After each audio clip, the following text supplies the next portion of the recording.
சிம்மத்துக்கு ஒண்ணும் இல்லை.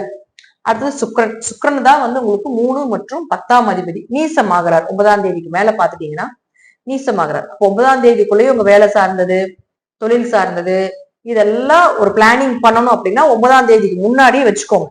9ஆம் தேதிக்கு மேல பாத்துட்டீங்கன்னா அந்த சுக்கிரன் வந்து நீசமாயிடுவார். அப்ப என்ன ஆகுன்னா கொஞ்சம் தொழில் கொஞ்சம் டல் ஆகும், அல்லது கிளைண்ட் கொஞ்சம் கம்மியாவாங்க, எதிர்பார்த்த லாபம் கொஞ்சம் குறையும், கொஞ்சம் அலைச்சல் இருக்கும்.